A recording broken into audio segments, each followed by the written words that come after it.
That would be my campaign for him. Rand Paul, one sentence earlier.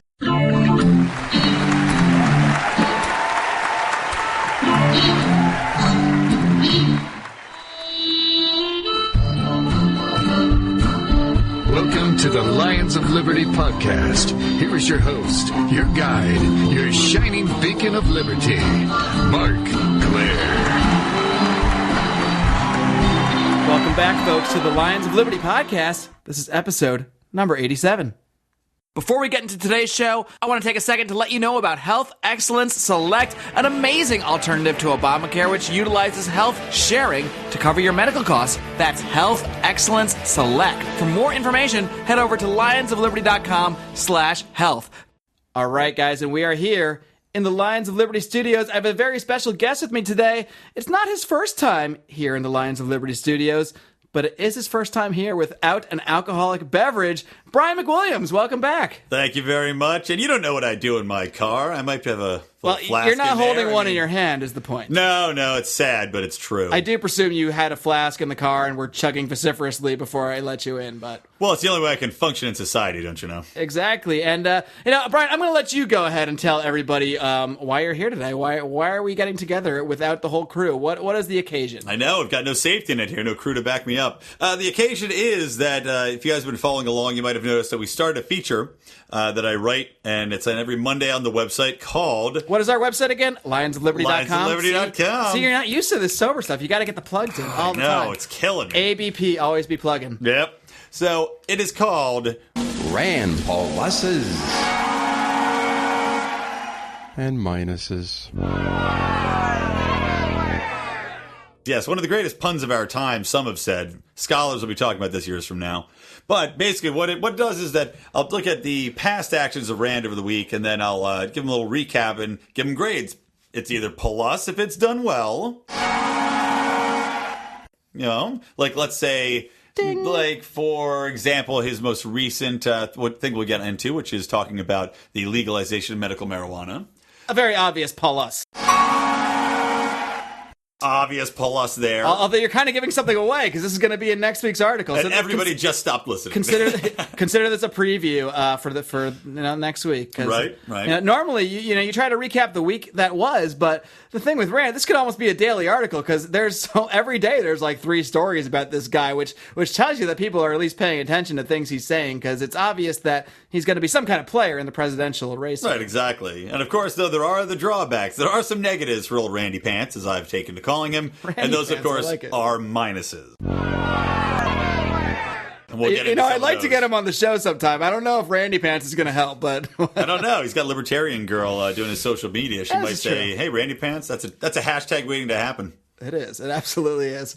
Now, before we get into some of the latest news with Rand, and, ever since your last article came out this past Monday, there's already been a barrage of stories about him, so we're going to try to tackle some of the newer stuff. But first, why don't you just tell us, why did you feel the need to do this article? Why do you think this is such a figure that we should be focusing on? I mean, he's even said, I'm not a libertarian, I don't want that albatross around my neck. At the same time, he's often associated with libertarianism, so why do you think it's so important to be looking at what this guy's doing? Well, exactly right. He's often associated with libertarianism, and this is something that every time I was writing about him, because, I write about him all the time, and, I'd kind of hit on the fact that even though he doesn't necessarily associate himself with it, everyone else does, So, I mean, you look at it in Salon every other day, there's an article smashing Rand and by association libertarianism, and they're calling him a libertarian and smashing libertarian ideals via Rand and association therein. So it became, pretty obvious that it was important to say, okay, let's look at what he's doing. Let's honestly weigh what's libertarian, what's not.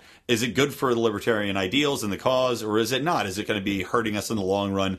And as Rand's become more of a obvious presidential candidate moving forward, I've slightly altered it and to say, is it good for his candidacy as well? Because I personally believe that it still would be a good thing for us to have him in office.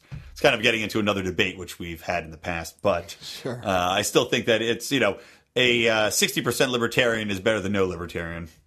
And while he has said he doesn't want the libertarian, albatross around his neck, he also says some things, he'll say the Republican Party needs to become more libertarian. He will associate himself with that in some way. And you and I both have been some of Rand's biggest critics. At the same time, I think we've been some of his biggest praisers as well, because we try to be fair. And if you're going to be fair, despite all the things he might do that we might not like, there are a few of them.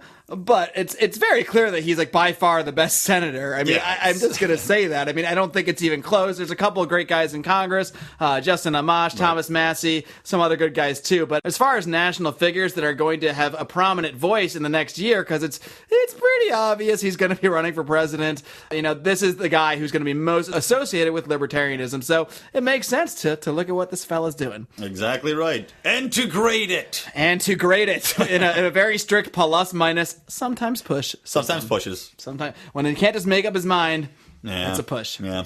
Well, sometimes there's drawbacks, and there's some things that are good. You can see, okay, we'll give him a little ride for a little bit, see what happens with that. Yeah, so as I mentioned, there's been a barrage of news stories about Rand, even since your article this past Monday. Yep. So why don't we just talk about some of the new stuff that's been coming out lately? A little bit of a preview for next week, like we said, or maybe you'll just give people no reason at all to come in to watch or read your article on Monday. One or the other.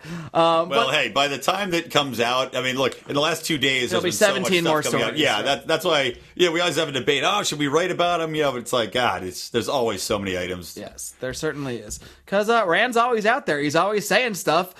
He's saying a lot of good stuff, such as, well, let's start with an easy one, like you mentioned at the top of the show. This push to introduce a bill to legalize medical marijuana nationally. You actually wrote an article about this in The Morning Roar, which you can also find over at lionsofliberty.com. Every single Monday to Friday, The Morning Roar.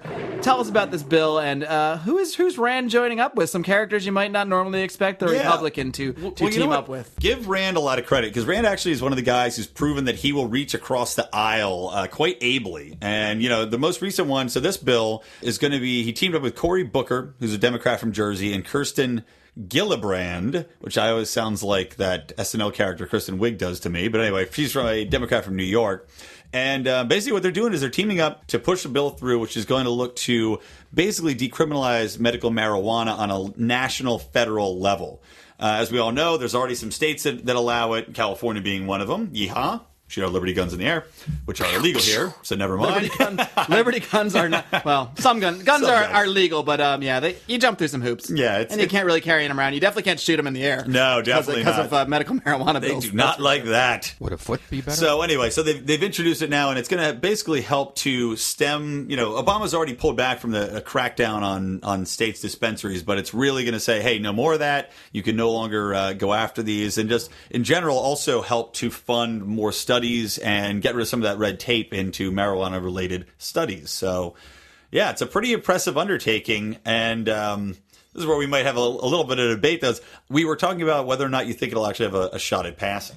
And yeah, I inserted a little editor's note into your article, and I hope I'm completely wrong. I just don't see it passing right now because I feel like there's too many people that have, very conservative constituencies. They might think they could vote for it. They might think it's fine in their real life, but politically, they might pull back and say, I'm not ready to jump on board with these guys. I think that's stupid of them. I think they're behind the times. I think we're seeing almost even like semi-conservative states are legalizing marijuana for medical use. So this seems like a no-brainer to me. I mean, if you're a forward-thinking politician, if you care about getting elected, if that's all you care about, even this makes sense to sign on to. And if you have even a sliver of moral fiber, this makes sense to sign on to. Of course, I wish it went further. I wish it completely legalized it altogether. I don't think people should go to jail just because they're using it for a different reason that's not medically certified. But this is certainly a big step in the right direction. And maybe I'm being too pessimistic. I don't know. I would love if this thing passed. I mean, in a lot of ways, that this is the way the wind is blowing, and I think that's why it's coming up. I think that Senator Paul's been talking about ending the drug war for a long time. I don't know if he's per se for full legalization on he always tries he tries to go back to that states' rights thing, and then kind of pussyfoots around the issue a little bit. But legislation-wise, I think this is an excellent thing, and even if it doesn't pass, it's great that prominent, and Cory Booker is extremely prominent in the Democratic Party. People talk about him as someone who will run for president someday, and he's not afraid to attach himself to this issue. So I think that any forward-thinking politician, at this point, I think it's become a safe issue to be, at least for medical marijuana. Well, look at this, too. I mean, we all know he's going to announce that he's, a candidate for president, and he might not get the nomination for the GOP, but he's going to definitely run. And for him to say, even knowing I'm going to announce my candidacy at some point, if he's put his cabinet in place, to take this issue on is a pretty strong statement that, it's time. Now's the time to attach to this issue, and now's the time that at least Rand believes, and these other two believe, that it actually could happen. I'm on the side, I think it actually could happen. I think it has a pretty strong chance. As you said, the winds are blowing pretty strongly. We see different states legalizing it, decriminalizing it every day. So I think maybe it's just reached a point where people's constituencies are saying, hey, you know what? Enough of this. Just go. It's wasting money. It's wasting time. Just go ahead and legalize it. As we've seen, there's evidence, in the states that has it already. Nothing bad's happened. There's no anarchy in the streets, so there's no reason not to do it. Plus, it helps industry. Yeah, as I mentioned in that article, I talked last week with Brad Burge of MAPS, an organization which researches psychedelic drugs, including marijuana, for medical purposes, and they have to go through all these hoops to do this research for LSD, MDMA. They have to go through the DEA, the FDA, all sorts of government organizations to get permission to do this. And he told me something that shocked me, that even with the move to legalize marijuana in so many states, because they're dealing with the federal government, because it's Schedule 1, which means no medical benefit, which is absurd. There are obviously many people that get medical benefits from it. It's actually more difficult for them to do research on marijuana than it is for MDMA or LSD or ayahuasca, which is just crazy to me. Because almost everyone at least knows someone that has smoked marijuana, at the very least, if they haven't tried it themselves or what have you. And I think that the legalization trend is an obvious sign that people are changing their views. Maybe not on the overall concept of making, putting people in jail for simply owning a plant, but at least this specific plant. And that's a step in the right direction. And maybe if people see that there aren't riots in the streets, the world's not ending when this comes up, maybe it will actually pave the way for some better laws in other areas. But this is I don't want to spoil next week's column, but this is a pretty obvious Paulus. Yeah, this is a Paulus all the way.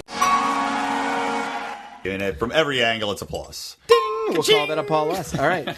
And we'll talk about some of the newer stuff, like I said. And here's another one that came out. We don't need to reveal all your grades. We need to leave some kind of something for them to come back to next week on Monday at lionsliberty.com. ABP, baby. We won't grade this one. This is going to be something that's it's an interesting. We'll just discuss it. But one area where Rand puts his foot in his mouth a lot is when it comes to gay people, gay marriage, that kind of thing. I think a few months ago I saw him say something like, I just don't get homosexuality or something like that. And whatever. It's like a dumb statement. It doesn't affect his kind of legal view on it. He doesn't want to, have laws that discriminate against gays. So, that's fine if he just doesn't get it. But why say that stuff either? Right, just go on your way to make yourself unlikable to a portion of the populace. Not helping you at all. And then recently in an interview, he said something here. Let's see. What did he exactly say? Oh, yeah, he basically said that he said, here's his actual quote. Well, I'm for traditional marriage. I think marriage is between a man and a woman. Ultimately, we could have fixed this a long time ago if we just allowed contracts between adults.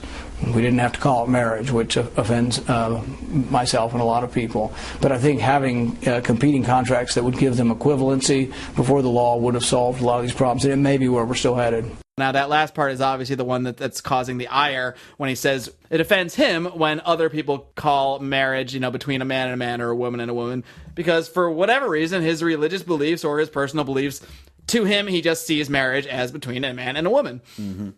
What do you think of this statement, first of all? I think we get that too deeply into it. So I think that the statement itself, this is a challenge because it's good and bad. Look, I agree. It's just. Are you setting up a push already? No. Don't weasel out. I will make a grade on it. That's your preview, folks. He will decide. I will make a grade. No, it's something. Look, he's right that it should just be solved with contracts, and people should be allowed to have contracts between the two of them. That's true. It's like it takes on this whole other aspect because religion gets involved with marriage, which is, debatable. I know certain people are very religious. Obviously, Rand Paul is one of those people. So I can see why, he could object to it. I can see why, because it's so tied into religion. But on the other hand, it's ridiculous because religion doesn't own the word marriage. It's like it's a legally recognized term. It's a contract bill. We call it marriage. Religion doesn't have a monopoly on that word. So it's kind of absurd to be upset about something like that. And to talk about it in this way is just utterly stupid. Inviting criticism upon oneself when it's couched in an otherwise completely logical and very strong libertarian statement.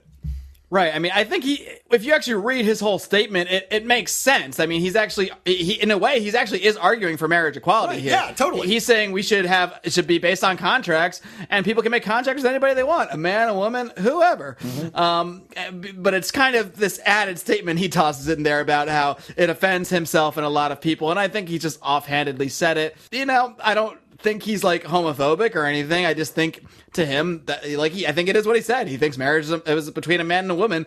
He's not proposing legislation to prevent people from marrying either. So, right. I don't think it accurately reflect. Oh my God. Why is it so hard to say?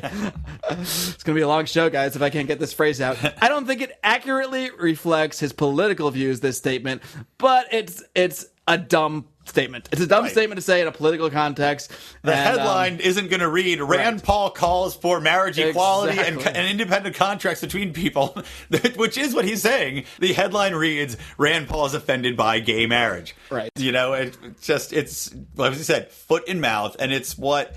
I mean, his father was famous for doing that. When we'd watch the debates and we'd say, God, and hear quotes from Ron, he'd say, look, we know his positions over, through and through, but God, he has a way of making himself sound worse than he should just by these offhand things. It's like, Rand, if you stopped talking, just one sentence earlier. Deep breath. Every time, just one sentence. If that would be my campaign for him. Rand Paul, one sentence earlier. Rand Paul, one sentence earlier. I mean, you're right. If he just stopped that we just allowed contracts between adults, and all right, cool. Boom, greatest senator ever. Instead, he's going to go in and say, we don't have to call it marriage. It defends myself and whatever. Right. So, and it is true. He's calling for marriage equality. He's saying people can get married. It's just, Rand. It's a facepalm moment. Right. Now, here's another big story, which maybe it'll make the cut next week. I don't know. It depends on how many 50 million other Rand stories come out this week. But and not that much focus has been placed on Rand, except by libertarians. I haven't seen mainstream articles like Rand signs letter. They've tied him in. I've seen it. The ones I saw, they would have like the top four. They named like Cruz. They named Rand. They named a couple of the presumed candidates, and he was popped in there. Yeah. So this is basically a letter that was sent to the leader of Iran. I guess they actually titled it like an open letter. It's called an open letter to the leaders of the Islamic Republic of Iran. And it's basically 47. Were they all Republicans that signed on to this thing? Yeah, I think it's all Republicans. Yeah, I imagine so. That makes sense. And basically, I mean, for a while I was reading about it, but I didn't read it. And, Justin Raimondo said he was disowning Rand for like the 15th time over at antiwar.com. He loves Rand one day, and then Rand says something about Israel, and he hates him. He feels like he's like an abused spouse. It really is like that, but he keeps coming back. So we'll see if Justin Raimondo comes back again. Well, basically, I mean, it was portrayed as basically telling Iran we're going to invade them as soon as Obama's out of office, and it doesn't say anything like that. I don't know. They're basically. I look at it two ways. If you actually just read the words, all they're really saying is, hey, just so you know, I know you're negotiating with Obama here and all this stuff, but Congress has a role here. Congress is the ones that ratify treaties, and, everything Obama does he's just not the dictator, is pretty much what they were saying. Right. I agree. But again, people are going to blow it out of proportion, naturally. And like I said, they're just it does sound like they're being very petty. From my point of view, I empirically, I guess, agree with them, but I wouldn't go out of my way to necessarily write a letter out of the blue, saying, oh, this and that and the other, and especially in the context for what, this kind of parlays into something else, but, Rand, he has thrown his support behind Israel, and that's kind of one of the things that we hit him about a lot, is that when it comes to Iran, he said certain things. He said in the past that Iran's not a threat to us, and they, their nuclear weapons infrastructure is not a threat to us, and they're not going to have the bomb. He's quoted saying that, years ago, and yet now he's signing this letter, saying, oh well, whatever the president's deal is, it doesn't matter because it's not going to stand. We're gonna come back and renegotiate and screw your nukes. So why do you think Rand signed on to this letter? I mean, for me, it's not as bad as like the media or some people have made it out to be. At the same time, he's in the middle of negotiations, which are looking really good. They've come out with agreements and all these things that they seem to be leading to better peace.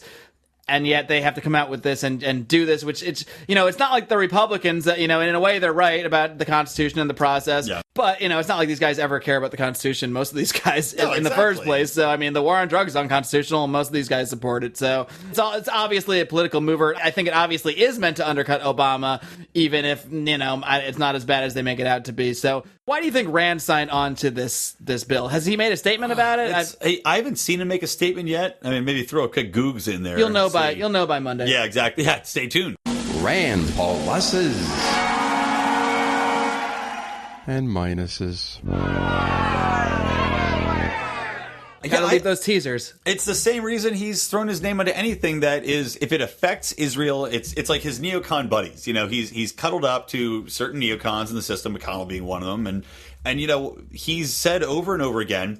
any threat to Israel is a threat to the United States, which is a ridiculous statement, but Rand has made it time and time again. So I think he was pressured into doing this. I think he figured he could kind of weasel out of it by basically taking the same stance that we are, saying this is I signed it based upon constitutional grounds, but again, it doesn't come across as that. It comes across as more petty than that. Right. So it's kind of another instance of him sort of towing that, like, oh, I'm just a constitutionalist, but kind of what I'm doing is trying to please my maybe neocon base or something. It's this thing he does where he tiptoes and dances and puts his toe in the neocon water every now and then. And I don't know.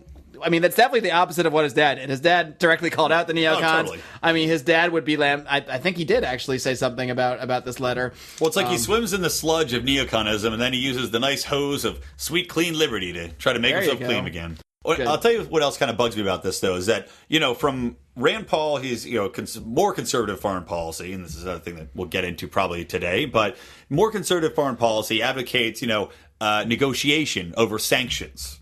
And he said that before, just like Ron Paul. Talk to your enemies, negotiate, have open lines of communication. And that's why him signing this letter doubly makes no sense to me, because you'd think that he'd say, it's good we're having a dialogue at least. It's good that this progress has been made. It's good we're engaging people and we're talking to them to work through these deals rather than attacking them or rather than hitting them with additional sanctions, which are just basically acts of war anyway. Right. Instead, he just kind of, signs the letter and whatever. He's not making a counter statement expressing his hope for peace. Right. Well, yeah, exactly. Like there's no here's our solution. Here's our better option on the table.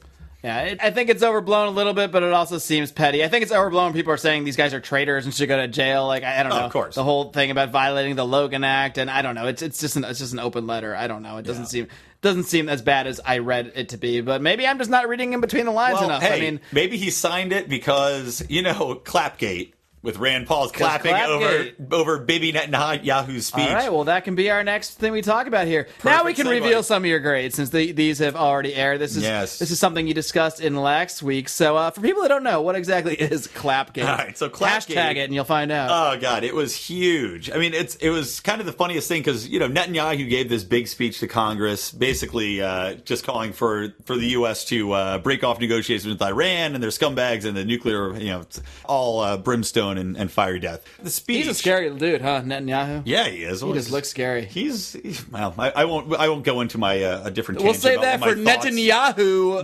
pluses or minuses in the future. Netanyahu Tuesdays. All right, you just signed up for a new article. Look for it next Tuesday. Netanyahu Tuesdays on lionsliberty.com. So they flashed to the audience, though, during the speech. It was aired on CNN Live. And you see, all the neocons are standing up because they all stand with Israel. We stand with Bibi. And they flashed to Rand Paul, who is doing the absolute most lazy, nonplussed, non-interested Non-Paulust? Non-Paulust. Zingo.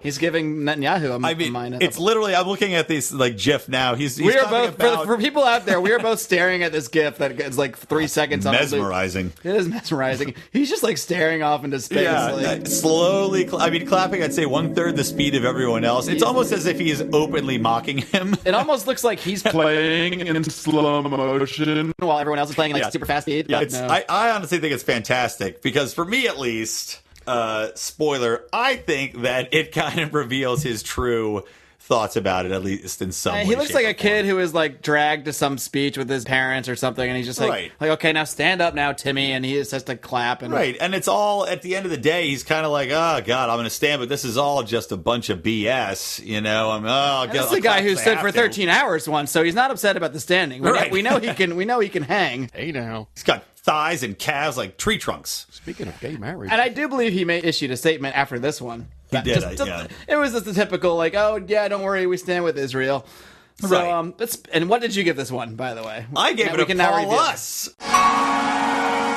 All right, because your theory is that this maybe gives a glimpse into maybe him not being as we said, as Paulus about Netanyahu and the Israeli foreign policy as he kind of sometimes acts like. Yeah, because I'm still hoping. I'm hoping against hope that Rand is indeed going to pull off his cape and become superhero libertarian. He's going to rip off his suit and have the Ron Paul Revolution T-shirt underneath. Faster than a speeding libertarian. And bring liberty to the world. That's the plan. He's going to yell "Peace, love, dope," and then he's going to rule us as we need to be ruled. He's going to yell Aqua Freely. Buddha.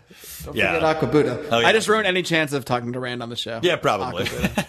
Like he listens. But, you know, I mean, hell, hey, God, I just hope he doesn't believe all the what he's spewing about Israel. I just hope. Could you picture Rand just like listening to this podcast? Like I could see him rocking out, like smoking a slowly doob. clapping. Or like, he's like, it's all right, I guess. Hey, he hired Libertarian Girl. I mean, she's not exactly on the straight and narrow. She's a pretty out there What does girl. that mean? She seems like a nice gal. No, I just mean, but she's not like she's not your typical. She's not your somebody you'd hire as a Republican campaign, suit yeah. that you would normally associate it with a traditional campaign. Right. Hooker's clothes? I think it's smart. It's smart for him to reach to. I mean, she's a social media maven. I mean, she's a Rand Paul supporter, and we can skip around here. This is actually something you mentioned in one of your recent episodes. They will be episodes soon. By the time you're listening to this, they will be an episode. I'll go back and record them as books on tape. Yeah, we're gonna release the Rand Pauluses and Minuses audiobook in I don't know, in a year. Read them very slowly. You mentioned that I think you called it a Paulus because it's in the terms of his campaign.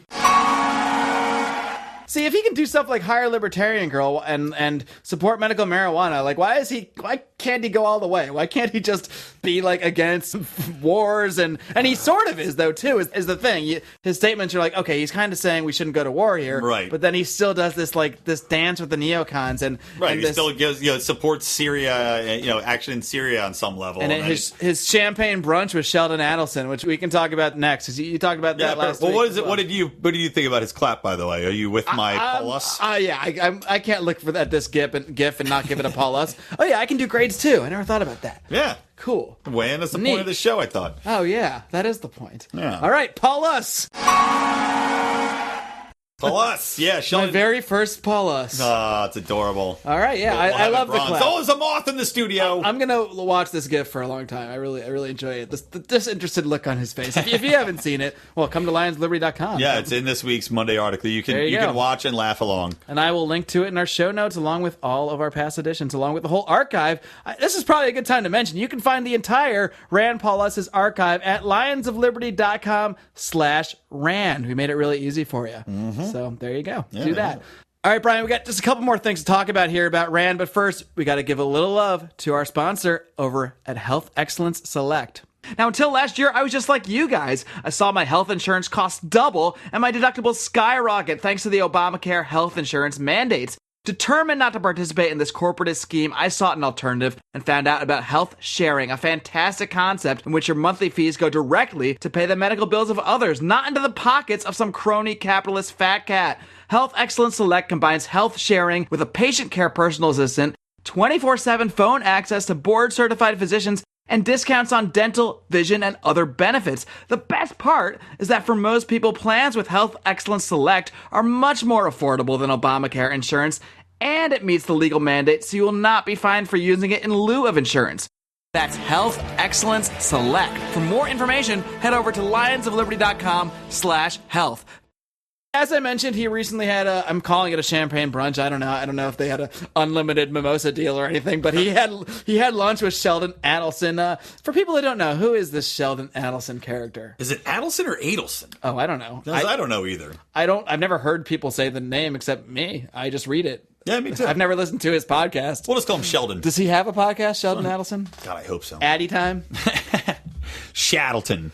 So Sheldon Adelson, he's kind of like a big power broker when it comes to presidential candidates or lawmakers, specifically for the Jewish community. He raises a lot of money. He is a big power broker within the Jewish community. He can raise a lot of cash and throw it their way. And he basically had threatened Rand, saying, you know what, I'm going to spend all the money I need to spend to make sure Rand does not get the nomination, essentially promising that he's going to donate to other people's campaigns or, form his own PAC to go after him with negative ads. So Rand decided it was a good idea to sit down and break bread with the man.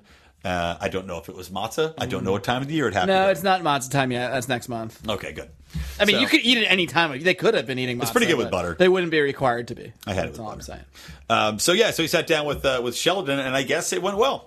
they broke bread, and he said, I guess he's not going to try to destroy him. Now, wasn't that something he had said at some point? Like, I will spend every dollar I have to end Rand Paul's political career or something like totally. that? That's not a quote, by the way, but not a direct quote. But no, he had basically just been like, I will crush you. I will drive you before me. Because what? He was worried about his foreign policy? I think it was probably because Rand hadn't taken a strong enough position on Israel, like everything, and that's against the funny Egypt thing about Rand's Syria. Positions, his foreign policy positions here. They seem to piss off everybody. Yeah, the neocons are like, "Oh, you're not a warmonger enough," grr. And then like the anti-war hardcore libertarians are like, you're a neocon. And like the neocons are like, no, you're not a neocon. So it seems like maybe that's just maybe he is confused. I don't know. Maybe he has a confused foreign policy in his own mind. Maybe he hasn't sorted it out. I think maybe he's just trying to play politics and it's not working. I don't know. I think he's just become a true politician in this regard because, he's cuddling up to these people, to get their support and that, as I wrote in the article, it eliminates one enemy. So he's crossing enemies. Obviously, he's cuddled up to McConnell, so he's crossed that enemy off his list. He's cuddling up to Adelson, so he's crossing that enemy off his list. That's a good point. This is interesting because McConnell was his political enemy at first. Yeah. He tried to he backed his challenger when he first ran for Senate. And so now they're buddies, and now Sheldon Adelson.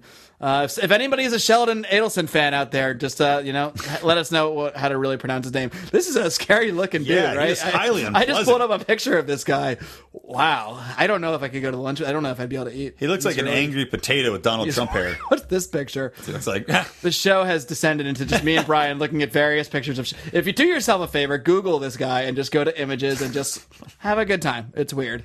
Anyway, I don't want to spend too much time. What was your vote on this? Is that what we call it? Score, vote? My grade. Your grade. All right, I was totally wrong. I had officially graded it as a push. A push. And why is that? Because, I couldn't give him a Paulus because, frankly, I'm not a big fan of his cuddling up to Sheldon Adelson. But he looks so cuddly. No, he doesn't. Never mind. It's like eat your babies and I don't even go into it. This picture. But, it's like, look, he's having lunch with this guy, he's breaking bread, he's making peace, but that means he's got to throw his weight even more behind Israel and stand with the neocons even more. And Israel's, as we said earlier in the podcast, an enemy of Israel is an enemy of the United States. So he's just going to drag us into wars and cost us billions of dollars in aid for a country that, in my opinion, does not need it and that we shouldn't be funding and supporting in the way that we are.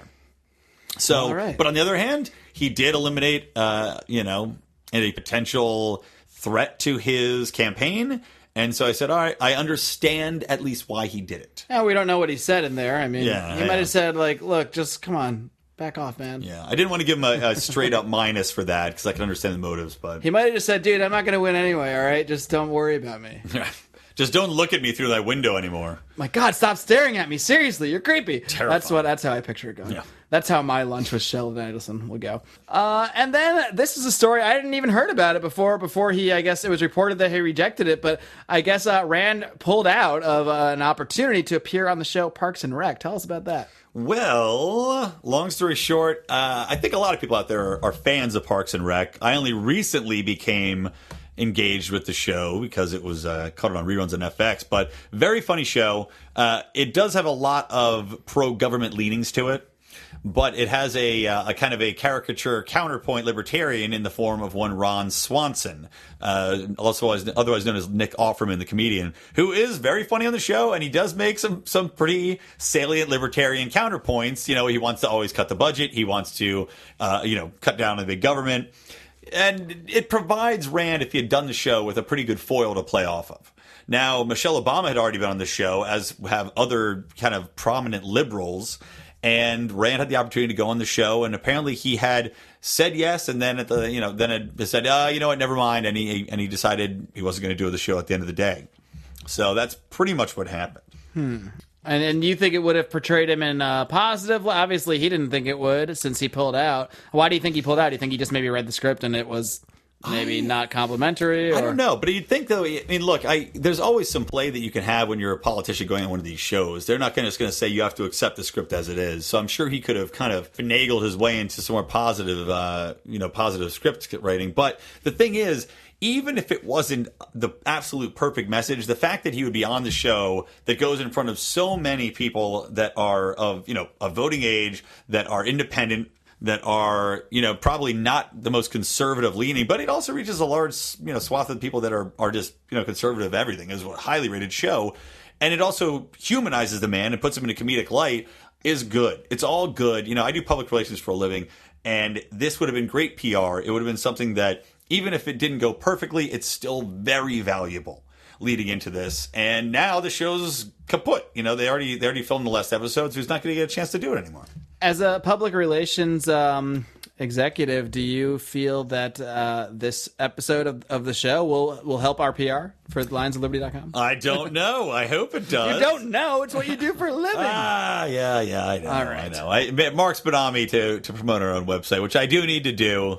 But, it's tough. I do it for a living. I got other people I got to do that pay me real money. That's true. Not just exposure. Exposure pays for itself. Don't you see? Now, we're going to probably wrap this show, by the way. You didn't tell me. What do you think? Oh, yeah. I gave him a minus. If that was, I give him a minus because I think he should have done it. I think it was a foolish move. I will give him a -2. Yeah, I like this power of being able to grade this guy. I mean, unless they were just like destroying him. I'm sure it was, even if it wasn't complimentary, it was in tongue in cheek, as the style of the show is. So, right. They're not like vicious about anything. He's got the most popular character on the show by far is Ron Swanson / Nick Offerman. By far, the guy's seen as a legend. He's got more memes on the internet than you can count with 25 hands, so it's like he would have had an ally, built-in ally on the show. So no matter how bad they would have tried to make it, he's got a counterpoint on the show that would automatically defend him even if he wasn't there. Maybe it conflicted with his champagne brunch with Sheldon Adelson. That's quite possible. Maybe it was just a timing thing. Who knows? They didn't release a statement on that. You don't know anything. Why am I asking you? You don't know about any of his statements. Because what are statements when you can just read slanted articles that put thing one way or another? I think we should end the show by just silently staring at this GIF for a few seconds. Yeah. All right, now that is going to be our show.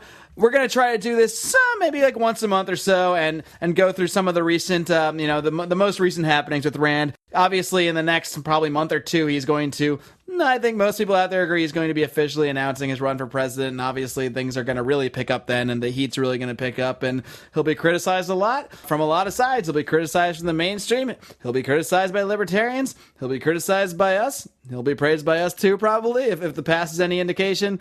Brian, how about any final words? What are your overall thoughts of I guess, what you've seen from Rand so far? Well, oh God, it's like the same thing as always. Rand, he pleases and then he disappoints, and he always seems to do it at the same time. So it's ongoing. That's what your girlfriend told me about you too. Well, she's right.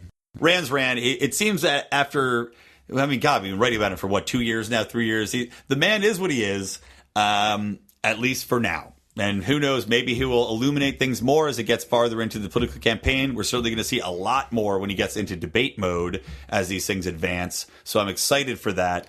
And in the meantime, we'll just keep on giving him the grades, and maybe our Libertarian Girl will pick him up and run with him someday. All right. I am looking forward to the debates, because we're not going to reveal it yet, but we have some plans to go along with the upcoming presidential debates. Mm-hmm. And if you're wondering, the reason we're not going to reveal it is because we don't know yet. So bingo, baby. No, we know. I steeple my fingers for I know. Nothing. I just haven't told anybody else. All right, guys. Thank you once again for joining us for this first edition of Rand Pauluses and Minuses. Rand Pauluses and Minuses. As always, we welcome your feedback. You can email me, Marc, M-A-R-C, at lionsofliberty.com. You can find us on social media, facebook.com/lionsofliberty, Twitter at Lions of Liberty, Google+. And hey, if you want to communicate with us, you want to interact with us, if you're on Facebook, come on over to the Lions of Liberty forum. I cannot give you a URL because it's like facebook.com/a million letters and numbers, but we'll link to it on the site. We'll link to it in the show notes and all that great stuff. And come on back next week. My guest this coming Tuesday will be none other than well-known libertarian author, speaker, Dr. Mary Ruwart. Have you heard of Dr. Mary Ruwart, Brian? Don't answer that. Just give a Rand clap. Go. Yes. And after that, next Thursday, I'm going to bring in another Lions Liberty contributor back for our second edition. I'm going to bring in John Odermatt for our second edition of The Felony Report. The Felony Report, where we go through his weekly column, Felony Friday. So big week ahead, folks. It's going to be fun. And hey, come back every Monday to Rand Pauluses and Minuses. And Brian, you know what we got to do here? We got to send everybody off. We got to tell everybody to live long and live free. For Rand and you and me. Rand and you and me. Unenthused clap.